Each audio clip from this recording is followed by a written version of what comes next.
ചരിത്ര പ്രസിദ്ധമായ മാരാമൺ കൺവെൻഷൻ, അതിലൂടെ ദൈവവചനം അനേക ജനങ്ങൾക്ക് മനസ്സിലാക്കുവാൻ സാധിക്കുന്ന അനുഗ്രഹിക്കപ്പെട്ട ഒരു ശുശ്രൂഷയാണ്. അതിലെ ഏറ്റവും പ്രധാനപ്പെട്ട ഒരു ശുശ്രൂഷയാണ് കുട്ടികളുടെ യോഗം. കുട്ടികളുടെ യോഗത്തിൽ അനേക കുഞ്ഞുങ്ങൾ വന്ന് പങ്കെടുക്കുകയും അതിലൂടെ ദൈവവചനം പഠിക്കുകയും നല്ല തീരുമാനങ്ങൾ എടുക്കുകയും സമർപ്പണങ്ങൾ ചെയ്യുകയും ചെയ്യുന്നത് ഏറ്റവും അനുഗ്രഹിക്കപ്പെട്ടതായിട്ടുള്ള ഒരവസ്ഥയാണ്. കഴിഞ്ഞ 25 വർഷങ്ങളായിട്ട് ഈ ശുശ്രൂഷയിൽ ചേർന്ന് പ്രവർത്തിപ്പാനായിട്ട് ദൈവം എനിക്കും ഭാഗ്യം നൽകിയതോർത്ത് ദൈവത്തിന് സ്തോത്രം ചെയ്യുന്നു. ഈ കുഞ്ഞുങ്ങളാണ് സഭയുടെ ഭാവി എന്ന് പറയുന്നത്. ഈ കുഞ്ഞുങ്ങളെ വളർത്തിയെടുക്കുക, വാർത്തെടുക്കുക എന്നുള്ളതാണ് സഭയുടെ ഏറ്റവും വലിയ ദൗത്യം. അവർ ലോകത്തിൻ്റെ പ്രത്യാശയാണ്. അവരാണ് ഭാവി രാഷ്ട്രം എന്ന് പറയുന്നത്. അവരെ മെനഞ്ഞെടുക്കുവാനായിട്ട് ദൈവ അഭിമുഖമായി ദൈവവചനത്തോടുള്ള ബന്ധത്തിൽ അവരെ മെനഞ്ഞെടുക്കുന്നൊരു വലിയ ശുശ്രൂഷയാണ് CSSM ചെയ്തുകൊണ്ടിരിക്കുന്നത്. ഈ വർഷത്തെ കൺവെൻഷനിൽ അനേക കുഞ്ഞുങ്ങൾ വന്ന് പങ്കെടുക്കുകയും ദൈവവചനം ക്രമമായിട്ട് പഠിക്കുകയും നല്ല തീരുമാനങ്ങൾ, സമർപ്പണങ്ങൾ എടുക്കുകയും ചെയ്തത് നന്ദിയോടെ ദൈവത്തിന് സ്തോത്രം ചെയ്യുന്നു. ഈ കുഞ്ഞുങ്ങൾ സഭയുടെ നല്ല സാരഥികളായിട്ട് വളർന്നു വരുവാൻ, ലോകത്തിൻ്റെ നല്ല സാക്ഷികളായിട്ട് വളർന്നു വരുവാൻ ദൈവം അവരെ നിശ്ചയമായിട്ടും ഇടയാക്കട്ടെ എന്ന് പ്രാർത്ഥിക്കുകയും ആശംസിക്കുകയും ചെയ്യുന്നു. മാർത്തോമ സുവിശേഷ പ്രസംഗ സംഘമാണല്ലോ, അതിൻ്റെ ആഭിമുഖ്യത്തിലാണല്ലോ ഈ ശുശ്രൂഷ നടക്കുന്നത്. CSSMൻ്റെ നേതൃത്വത്തിലാണല്ലോ ഈ ശുശ്രൂഷ നിർവഹിക്കപ്പെട്ടുകൊണ്ടിരിക്കുന്നത്. ഈ അനുഗ്രഹിക്കപ്പെട്ടതായിട്ടുള്ള ശുശ്രൂഷയ്ക്ക് എല്ലാവിധമായിട്ടുള്ള മംഗളങ്ങളും ആശംസകളും ഈ സമയത്ത് ഞാനും അർപ്പിക്കുന്നു.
consider it a great privilege again to come here and share the word of God with you. നിങ്ങളോട് തിരുവചനം പങ്കുവയ്ക്കുവാനായിട്ട് ലഭിച്ച ഈ അവസരം ഏറ്റവും വിലയേറിയതായി ഞാൻ ഒരിക്കൽ കൂടെ കാണട്ടെ. I don't take it for granted. ഞാൻ ഇത് ഒരിക്കലും ലഘുവായി നിസ്സാരമായി കാണുന്നില്ല. ഇത് ഞാൻ വളരെ പ്രാധാന്യത്തോടെ തന്നെയാണ് കാണുന്നത്. Join with me as we read from the book of Philippians chapter 4 verses 10 to 20. നിങ്ങൾ എന്നോടൊപ്പം അപ്പോസ്തലനായ വിശുദ്ധ പൗലോസ് ഫിലിപ്പർക്ക് എഴുതിയ ലേഖനം 4-ാം അധ്യായം അതിൻ്റെ 10 മുതൽ 20 വരെ വാക്യങ്ങൾ എന്നോടുകൂടെ നിങ്ങൾ വായിക്കുക. Let us get it on the local language. നമുക്ക് ഇത് മലയാളത്തിൽ വായിച്ചു കേൾക്കാം. ഫിലിപ്പി ലേഖനം 4-ാം അധ്യായം 10 മുതൽ 20 വരെയുള്ള വാക്യങ്ങൾ. നിങ്ങൾ പിന്നെയും എനിക്ക് വേണ്ടി വിചാരിപ്പാൻ തുടങ്ങിയതിനാൽ ഞാൻ കർത്താവിൽ വളരെ സന്തോഷിച്ചു. മുൻപേ തന്നെ നിങ്ങൾക്ക് വിചാരമുണ്ടായിരുന്നു, എങ്കിലും അവസരം കിട്ടിയില്ല. ബുദ്ധിമുട്ട് നിമിത്തമല്ല ഞാൻ പറയുന്നത്, ഉള്ള അവസ്ഥയിൽ അലംഭാവത്തോടിരിപ്പാൻ ഞാൻ പഠിച്ചിട്ടുണ്ട്. താഴ്ചയിലിരിപ്പാനും സമൃദ്ധിയിലിരിപ്പാനും എനിക്കറിയാം. തൃപ്തനായിരിക്കാനും വിശന്നിരിപ്പാനും സമൃദ്ധിയിലിരിപ്പാനും ബുദ്ധിമുട്ട് അനുഭവിപ്പാനും എല്ലാം ഞാൻ ശീലിച്ചിരിക്കുന്നു. എന്നെ ശക്തനാക്കുന്നതിന് മുഖാന്തരം ഞാൻ സകലത്തിലും മതിയാകുന്നു. എങ്കിലും എൻ്റെ കഷ്ടതയിൽ നിങ്ങൾ കൂട്ടായ്മ കാണിച്ചത് നന്നായി. ഫിലിപ്പിയരെ, സുവിശേഷ ഘോഷണത്തിൻ്റെ ആരംഭത്തിൽ ഞാൻ മക്കതോനിയിൽ നിന്ന് പുറപ്പെട്ടാറേ, നിങ്ങൾ മാത്രമല്ലാതെ ഒരു സഭയും വരവ് ചിലവ് കാര്യത്തിൽ എന്നോട് കൂട്ടായ്മ കാണിച്ചില്ല എന്ന് നിങ്ങളും അറിയുന്നു. തെസ്സലോനിക്കയിലും എൻ്റെ ബുദ്ധിമുട്ട് തീർപ്പാൻ നിങ്ങൾ 1-2 വട്ടം അയച്ചു തന്നുവല്ലോ. ഞാൻ ദാനം ആഗ്രഹിക്കുന്നുവെന്നെല്ലാം നിങ്ങളുടെ കണക്കിലേക്ക് ഏറുന്ന ഫലം അത്രേ ആഗ്രഹിക്കുന്നത്. ഇപ്പോൾ എനിക്ക് വേണ്ടുന്നത് എല്ലാമുണ്ട്, സമൃദ്ധിയായും ഇരിക്കുന്നു. നിങ്ങൾ അയച്ചു തന്നത് സൗരഭ്യവാസനയായി ദൈവത്തിന് പ്രസാദവും സുഗ്രാഹ്യവുമായ യാഗമായി എപ്പഫ്രൊദോസിൻ്റെ കൈയാൽ ഞാൻ പ്രതിഗ്രഹിച്ച് തൃപ്തനായിരിക്കുന്നു. എൻ്റെ ദൈവമോ നിങ്ങളുടെ ബുദ്ധിമുട്ടൊക്കെയും മഹത്വത്തോടെ തൻ്റെ ധനത്തിനൊക്കവണ്ണം ക്രിസ്തുവേശുവിൽ പൂർണ്ണമായി തീർത്തു തരും. നമ്മുടെ ദൈവവും പിതാവുമായവന് എന്നേക്കും മഹത്വം. ആമേൻ. Christ said, when we are together, the world will possess 2 things. നാം എല്ലാവരും ഒന്നായിരിക്കുമ്പോൾ ഈ ലോകത്തിന് 2 കാര്യങ്ങൾ ലഭിക്കുമെന്ന് നമ്മുടെ കർത്താവ് പഠിപ്പിച്ചിട്ടുണ്ട്. The world will have knowledge of the coming of Jesus Christ. നമ്മുടെ കർത്താവിന്റെ രണ്ടാമത്തെ വരവിനെ കുറിച്ച് ഈ ലോകത്തിന് അറിവ് ലഭിക്കും. And we moved to the second point. നമ്മൾ രണ്ടാമത്തെ ആശയത്തിലേക്ക് നമ്മൾ മുൻപോട്ട് കടന്നുപോയി. That as we do this work, നാം ഈ ഒരു വലിയ ശുശ്രൂഷ നിർവഹിക്കുമെങ്കിൽ we need to be people of integrity. നാം ഈ വലിയ ശുശ്രൂഷ നിർവഹിക്കണമെങ്കിൽ ഈ ലോകത്തിൽ ധർമ്മനീതി ഉള്ളവരായിരിക്കണം, സ്വഭാവ ശ്രേഷ്ഠതയുള്ളവരായിരിക്കണം എന്നും നാം പഠിക്കുകയുണ്ടായി. People who do not change no matter what. ഈ ലോകത്തിനനുസരിച്ച് തങ്ങളുടെ ജീവിതക്രമത്തെ മാറ്റാതെ ദൈവമൂല്യങ്ങൾക്ക് അനുസൃതമായി ജീവിക്കുന്ന ഉദാത്ത മനുഷ്യർ. People who are men of their word. അവരുടെ വാക്കുകൾക്ക് അനുസൃതമായി ജീവിക്കുന്നതായ വാക്കുകൾ പ്രവൃത്തിയും പരസ്പര പൂരകങ്ങളാകുന്ന മനുഷ്യരെ കുറിച്ച്. Those who say you can trust me. നിങ്ങൾക്ക് എന്നെ വിശ്വസിക്കാമെന്നും ലോകം നമ്മളെ നോക്കി പറയത്തക്കവണ്ണം ജീവിക്കുന്ന സ്വഭാവ നിലവാരമുള്ള നല്ല മനുഷ്യർ. So today we move on. നമ്മൾ ഈ മൂന്നാമത്തെ സന്ധ്യയെങ്കിൽ ഈ മൂന്നാമത്തെ ഈ പ്രഭാഷണം നാം കേൾക്കുമ്പോൾ come to the second virtue. നാം മറ്റൊരു ഗുണപരമായ ജീവിത സ്വഭാവത്തെ കുറിച്ചാണ് പഠിക്കുന്നത്. And that is all about contentment. നാം ഇന്ന് പഠിക്കുന്ന ഒരു സ്വഭാവ മൂല്യം വിശേഷണം എന്ന് പറയുന്നത് സംതൃപ്തി എന്നുള്ളതാണ്. We gather here this evening നാം എല്ലാവരും ഇവിടെ ഒന്നിച്ച് കൂടിയിരിക്കുന്നത് to hear about learning to be content. സംതൃപ്തരായിരിക്കാൻ അഭ്യസിക്കുവാനായിട്ടാണ്, ശീലിക്കുവാനായിട്ടാണ് നാം എല്ലാവരും ഇന്ന് ഈ സന്ധ്യയെങ്കിൽ ഇവിടെ തടിച്ചു കൂടിയിരിക്കുന്നത്. Contentment is one of the virtues that are difficult to learn. നമുക്ക് പരിശീലിക്കുവാൻ അഭ്യസിക്കുവാൻ വളരെ പ്രയാസകരമായ ഒരു ഗുണമാണ് ഈ സംതൃപ്തി എന്ന് പറയുന്നത്. But so critical to miss. We should not miss this virtue.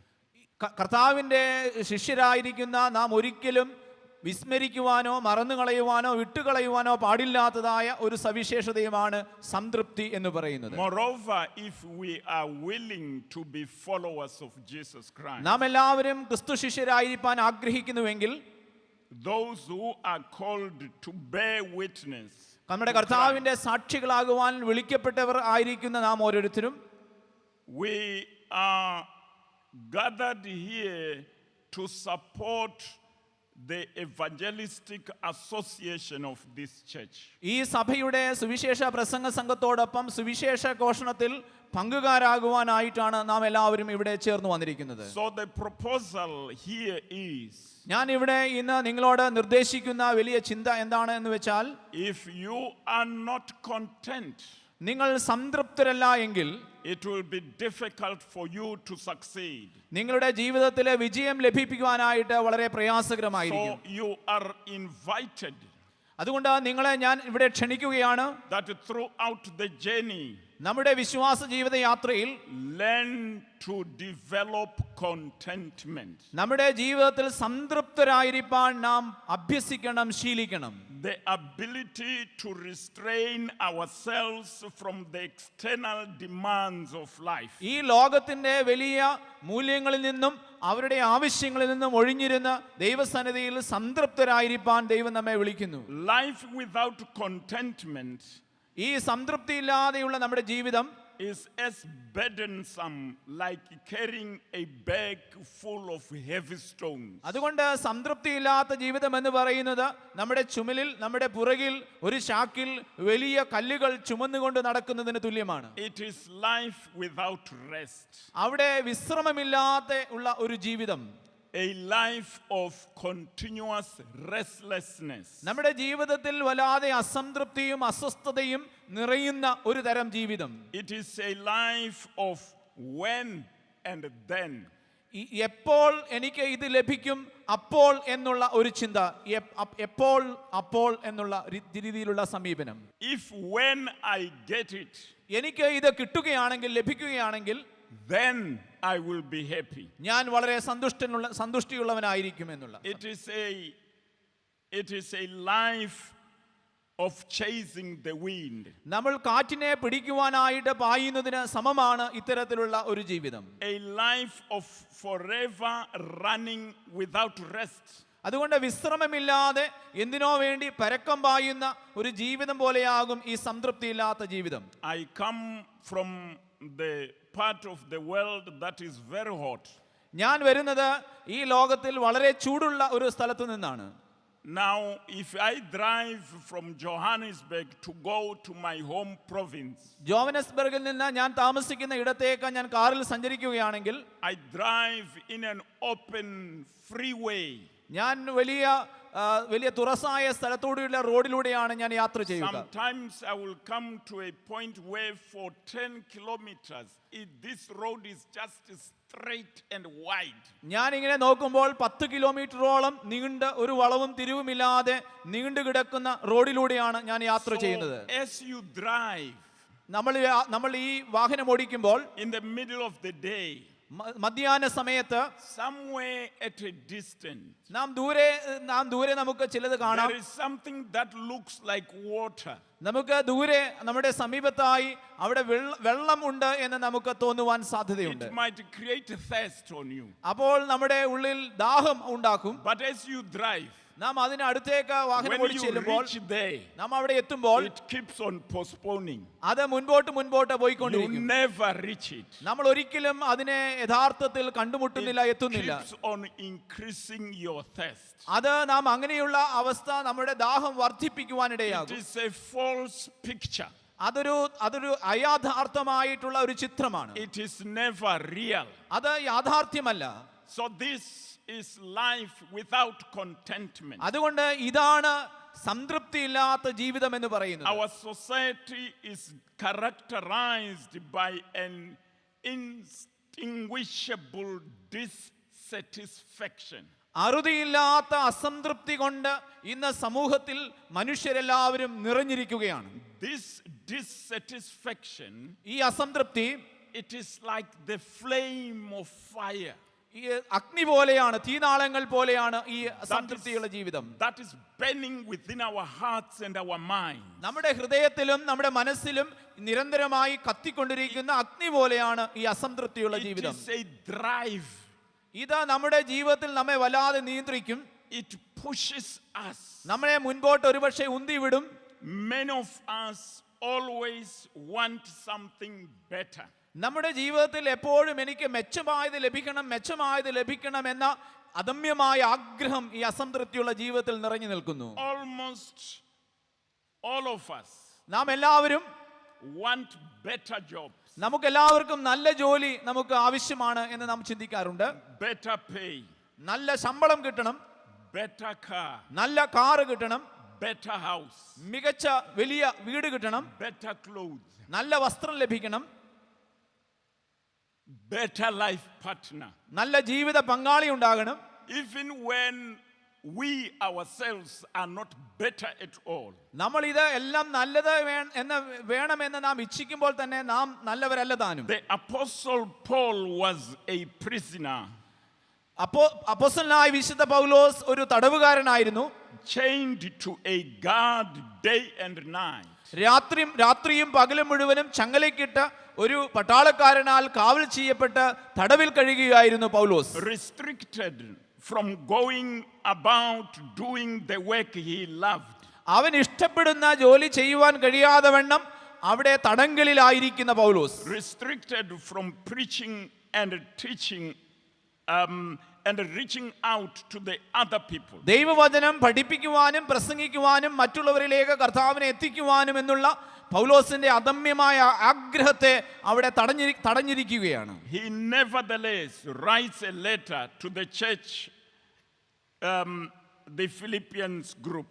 ഒരിക്കലും എന്നാൽ അതേ സമയം തന്നെ ഫിലിപ്പിയ സഭയ്ക്ക് പൗലോസ് ഒരു കത്തെഴുതുകയാണ്. A letter that is full of joy. ആ കഷ്ടതയുടെ മധ്യത്തിലും പൗലോസ് ഫിലിപ്പിയർക്ക് എഴുതുന്ന ലേഖനത്തിൽ നിറഞ്ഞു നിൽക്കുന്ന ആശയം സന്തോഷം എന്നുള്ളതാണ്. The most cheerful of all his letters. അദ്ദേഹത്തിന്റെ മറ്റെല്ലാ കത്തിനേക്കാളും വളരെയധികം സന്തോഷം ജനിപ്പിക്കുന്നതായ ഒരു ലേഖനമാണ് ഫിലിപ്പിയ ലേഖനം. 11 times he uses the word rejoice. സന്തോഷിപ്പിനെന്ന് 11 പ്രാവശ്യം ഫിലിപ്പിയ ലേഖനത്തിൽ പൗലോസ് രേഖപ്പെടുത്തിയിരിക്കുന്നു. And that marks the theme of the book or the letter to the Philippians. അതുകൊണ്ട് ഫിലിപ്പിയർക്കുള്ള എഴുതിയതായ ഈ ലേഖനത്തിൽ സന്തോഷം എന്നുള്ള വിഷയമാണ് എന്നുള്ളത് നമുക്ക് മനസ്സിലാക്കുവാൻ അതാണ് അടയാളപ്പെടുത്തിയിരിക്കുന്നത്. What is the secret for this? അതുകൊണ്ട് ഈ സന്തോഷത്തിന്റെ രഹസ്യം എന്താണ്? He can rejoice in such distressing circumstances. What makes him to do like that? തനിക്ക് ജീവിതക്ലേശം, മനക്ലേശം, ബുദ്ധിമുട്ടുണ്ടാക്കുന്ന ഈ ജീവിതത്തിന്റെ അനുഭവങ്ങളുടെ മധ്യത്തിലും പൗലോസിനെ സന്തോഷിക്കുവാൻ കാരണമായി തീരുന്നത് എന്തുകൊണ്ടാണ്? Here is the answer. ഇവിടെ നമുക്ക് ഉത്തരം കണ്ടെത്തുവാൻ കഴിയും. Paul says, പൗലോസ് പറയുന്നു, I have discovered the secret of rejoicing in all circumstances. എൻ്റെ ജീവിതത്തിന്റെ എല്ലാ അനുഭവത്തിലും ഞാൻ സംതൃപ്തനാകാൻ പരിശീലിച്ചിരിക്കുന്നു, അഭ്യസിച്ചിരിക്കുന്നു എന്ന് പൗലോസ് പറയുന്നു. He tells us, പൗലോസ് നമ്മളോട് പറയുന്ന കാര്യം, it is the discovery of a completely sufficient God. നമുക്ക് സർവ്വതും നൽകുവാൻ കഴിവുള്ളവനായ ഒരു ദൈവത്തിലുള്ള പരമമായ ആശ്രയമാണ് ഇത് പഠിപ്പിക്കുന്നത്. The one who gives the strength and the ability to do all things. എല്ലാ കാര്യങ്ങളും നമ്മെ ചെയ്യുവാൻ പ്രാപ്തനാക്കുന്ന ഒരു ദൈവത്തിലുള്ള പൂർണ്ണമായ ആശ്രയം, അതാണ് സന്തോഷത്തിന്റെ രഹസ്യം. This is his secret. ഇതാണ് അവന്റെ സന്തോഷത്തിന്റെ രഹസ്യം. Many of us are struggling to discover this kind of a secret. പലപ്പോഴും ജീവിതത്തിൽ ഇത്തരത്തിലുള്ള ജീവിത രഹസ്യങ്ങൾ കണ്ടെത്തുവാൻ നമ്മൾ വളരെയധികം ബുദ്ധിമുട്ട് അനുഭവിക്കുന്ന കാലഘട്ടത്തിലാണ് ജീവിക്കുന്നത്. How to be satisfied in any circumstance. ജീവിതത്തിന്റെ എല്ലാ സാഹചര്യങ്ങളും എങ്ങനെ സംതൃപ്തരായിരിക്കുവാൻ നമുക്ക് കഴിയും? This is the challenge for most of us. ഇതാണ് ഇന്ന് നമ്മുടെ മുൻപിൽ ഉള്ള എല്ലാവരുടെയും മുൻപിലുള്ള വെല്ലുവിളി. And now, dear friends, അതുകൊണ്ട് പ്രിയ സുഹൃത്തുക്കളെ, I invite you to join with me. നിങ്ങളെ എല്ലാവരെയും എന്നോടുകൂടെ ഈ വലിയ ചിന്തയിലേക്ക് ക്ഷണിക്കുകയാണ്. That we together reflect on what Paul is teaching us about learning contentment. സംതൃപ്തരായിരിക്കാൻ പരിശീലിക്കപ്പെടേണ്ടത് എങ്ങനെയെന്ന് പൗലോസിന്റെ സന്നിധിയിൽ വന്നു പൗലോസിന്റെ വാക്കുകളിൽ നിന്ന് പാഠങ്ങളിൽ നിന്ന് നമുക്ക് പഠിക്കാം. Now we come to something very interesting. വളരെ താല്പര്യം ജനിക്കുന്നതായ ഒരു കാര്യത്തിലേക്ക് നമുക്ക് പ്രവേശിക്കാം. We live in a world that breeds discontentment. അസംതൃപ്തി ജനിച്ചു വളർത്തപ്പെടുന്ന അല്ലെങ്കിൽ വളർത്തപ്പെടുന്ന ഒരു കാലഘട്ടത്തിലാണ് നാം പാർക്കുന്നത്. The world that breeds desire for what we don't have. നമുക്ക് ഇല്ലാത്ത കാര്യങ്ങൾ ആർജിച്ചെടുക്കണം എന്ന ആഗ്രഹം നമ്മുടെ മനസ്സിൽ ഉടലെടുക്കുന്ന അതിനെ മോഹിപ്പിക്കുന്ന ഒരു കാലഘട്ടം. As we find ourselves in this context, ഈ ഒരു കാലഘട്ടത്തിൽ നാം നമ്മെ തന്നെ കണ്ടെത്തുമ്പോൾ Paul is trying to move us towards right attitudes. അതുകൊണ്ട് പൗലോസ് ഈ ഒരു കാലഘട്ടത്തിൽ നമ്മളോട് ഏറ്റവും ശരിയായ മനോഭാവത്തിന്റെ ഉടമകളായിരിക്കണമെന്നാണ് പഠിപ്പിക്കുന്നത്. Right thoughts, ശരിയായ ചിന്തകൾ, right actions, ശരിയായ പ്രവർത്തികൾ, and an acceptance of what God has placed us and what he has provided for us. നമ്മെ ദൈവം എവിടെയായി ആക്കിയിരിക്കുന്നു, നമുക്ക് ദൈവം എന്തെല്ലാം നൽകിയിരിക്കുന്നു, അതിൽ സംതൃപ്തി കണ്ടെത്തുവാനായിട്ടുള്ള ആഗ്രഹം. So the question is, അതുകൊണ്ട് ഇവിടെയുള്ള ചോദ്യം ഇതാണ്, what is contentment? എന്താണ് സംതൃപ്തി,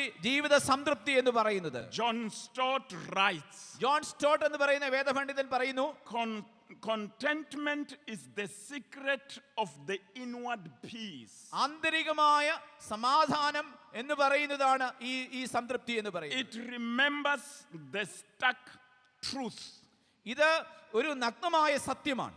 Now the word stuck means അപ്പോൾ ഇവിടെ നാം ഈ നഗ്നമായ സത്യം എന്ന് പറഞ്ഞാൽ എന്താണ് അർത്ഥമാക്കുന്നത്? unambiguous, വളരെ അതിൽ ഒട്ടും അസത്യമില്ല, സത്യമാണ്. unadulterated, അതിനകത്ത് ഒരു മായവുമില്ല ആ സത്യത്തിൽ. something plain. അത് വളരെയധികം നിഷ്കളങ്കമാണ്, തെളിമയുള്ളതാണ്. Contentment remembers the stuck truth. അതുകൊണ്ട് ഈ സംതൃപ്തി എന്ന് പറയുന്നത് നമ്മളെ പഠിപ്പിക്കുന്ന ഒരു നഗ്നമായ സത്യമാണ്. That we brought nothing into the world. അതുകൊണ്ട് ഈ ലോകത്തിലുള്ള കാര്യങ്ങൾ and we can take nothing out of it. അതുകൊണ്ട് ഈ ലോകത്തിൽ നിന്ന് നമുക്ക് ഒന്നും ലഭിക്കുന്നില്ല. Stott continues to say, അതുകൊണ്ട് സ്റ്റോട്ട് ഇപ്രകാരം വീണ്ടും പറയുന്നു, life in fact is a pilgrimage. ഈ ജീവിതം എന്ന് പറയുന്നത് ഒരു തീർത്ഥാടന യാത്രയാണ്. From one moment of nakedness to another. ഒന്നുമില്ലായ്മയിൽ നിന്നുള്ള ഒരു പ്രത്യേക നിമിഷത്തിൽ നിന്ന് ഒന്നുമില്ലായ്മയുള്ള മറ്റൊരു നിമിഷത്തിലേക്കുള്ള ഒരു തീർത്ഥാടനമാണ് ജീവിതം. So we should travel right and live simple. അതുകൊണ്ട് നാം ശരിയായ ദിശയിൽ സഞ്ചരിക്കേണ്ടവരും ജീവിക്കേണ്ടവരും ലളിതമായി ജീവിക്കേണ്ടവരുമാണ്. Our enemy is not possession, നമ്മുടെ കൈവശമുള്ളതല്ല നമ്മുടെ ശത്രുക്കൾ, but excess. നമ്മുടെ കയ്യിൽ ആവശ്യത്തിൽ കൂടുതൽ ഉള്ളതാണ് നമ്മുടെ ശത്രു. Our battle cry is not nothing, അതുകൊണ്ട് നമ്മുടെ നിലവിളി എനിക്ക് ഒന്നുമില്ല എന്നാവരുത്, but enough. എനിക്ക് മതി എന്നുള്ളതായിരിക്കണം നമ്മുടെ വാക്കുകൾ. We have got enough. എനിക്ക് ദൈവത്തിൽ നിന്ന് ആവശ്യമുള്ളത് ലഭിച്ചിരിക്കുന്നു എന്ന് പറയുവാൻ കഴിയണം. Now being content in a trusting way. അതുകൊണ്ട് ഈ സംതൃപ്തിയുള്ളത് എന്ന് പറയുന്നത് ദൈവത്തെ വിശ്വസിക്കുന്നതോ ദൈവത്തെ ആശ്രയിക്കുന്നതോ ആണ്. It means all we have been entrusted by God. അതുകൊണ്ട് നാം ഇവിടെ പറയുന്ന ഒരു കാര്യമുണ്ട്, എനിക്കുള്ളതെല്ലാം ദൈവം എൻ്റെ പക്കൽ ഭരമേൽപ്പിച്ചതാണ്, എനിക്ക് നൽകിയിട്ടുള്ളതാണ് എന്നുള്ളത്. Now if you put your hand in your pocket ഇപ്പോൾ നിങ്ങൾ നിങ്ങളുടെ കൈകൾ നിങ്ങളുടെ പോക്കറ്റിലേക്ക് ഇടുകയാണെങ്കിൽ and find that there are some rupees there, നിങ്ങളുടെ പക്കൽ ചില നോട്ടുകൾ നിങ്ങളുടെ പോക്കറ്റിലുണ്ടെങ്കിൽ they are not yours, അത് നിങ്ങളുടേതല്ല, they are God's. അത് ദൈവം നിങ്ങൾക്ക് നിങ്ങളുടെ പക്കൽ ഏൽപ്പിച്ചതാണ്. God so trusts you ദൈവം നിങ്ങളെ വിശ്വസിച്ച് ഭരമേൽപ്പിച്ചതാണത്. that he did put those rupees under your care. നിങ്ങളുടെ പരിചരണത്തിന് കീഴിൽ ദൈവം ഭരമേൽപ്പിച്ച പൈസയാണത്, തുകയാണത്. He trusts you ആ ദൈവം നിങ്ങളെ വിശ്വസിച്ച് ഭരമേൽപ്പിച്ചതാണ്. that you are a good steward. നിങ്ങൾ നല്ല കാര്യവിചാരകൻ എന്ന് ദൈവം മനസ്സിലാക്കി ഭരമേൽപ്പിച്ചതാണിത്. So the world is suffering today. അതുകൊണ്ട് ഇന്ന് ലോകം വല്ലാതെ ദുരിതം When അനുഭവിച്ചുകൊണ്ടിരിക്കുകയാണ്. there is so much for everyone, എല്ലാവർക്കും മതിയായത് ഈ ലോകത്തിൽ ഉണ്ടായിരിക്കുമ്പോൾ തന്നെ God entrusted some men and women, ഈ ദൈവം തമ്പുരാൻ ഈ ലോകത്തിലുള്ള വസ്തുവകകൾ അനേകം ആളുകളെ ഏൽപ്പിച്ചിരിക്കുകയാണ്. said to them, അവരോട് പറഞ്ഞു, market my silver and gold. അതുകൊണ്ട് ഈ ലോകത്തിലെ ഈ സ്വർണവും ഈ വെള്ളിയും When the time of need comes, അവിടെ ആവശ്യം വരികയാണെങ്കിൽ I will expect you to release my silver and gold. ആവശ്യങ്ങളുടെ മധ്യത്തിൽ നിങ്ങളുടെ പക്കലുള്ള സ്വർണവും വെള്ളിയും അവിടേക്ക് പങ്കിടുവാൻ ഞാൻ പ്രതീക്ഷിക്കുന്നു എന്ന് ദൈവം To പറയുന്നു. support my work. എന്റെ ശുശ്രൂഷകളെ പിന്തുണയ്ക്കുവാൻ, അതിൽ പങ്കാളികളാകുവാൻ. They are people who do not understand that. പലപ്പോഴും ഇത്തരം ചിന്തകൾ ആളുകൾ മനസ്സിലാക്കാറില്ല.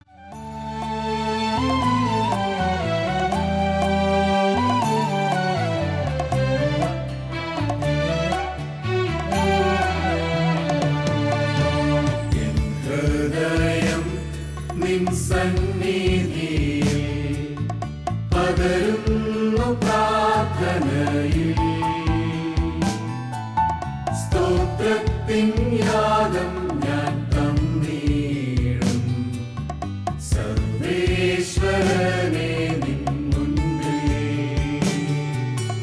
എൻ ഹൃദയം നിൻ സന്നിധിയിൽ പകരുന്നു പ്രാർത്ഥനയിൽ സ്തോത്രത്തിൻ യാഗം ഞാൻ തന്നിടും സർവേശ്വരനെ നിൻ മുൻപിൽ.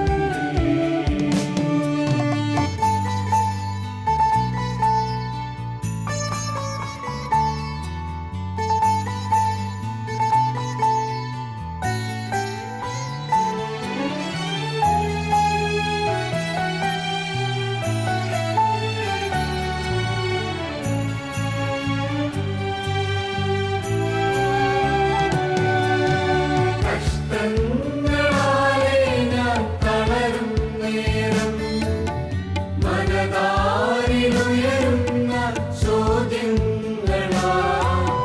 കഷ്ടങ്ങളാലെ ഞാൻ തളരും നേരം മനതാരിലുയരുന്ന ചോദ്യങ്ങളാ. തിരുമുഖം മറഞ്ഞെന്നു തോന്നിടുമ്പോൾ നിൻ സന്നിധി മാത്രമൻ മോദമല്ലോ. തിരുമുഖം മറഞ്ഞെന്നു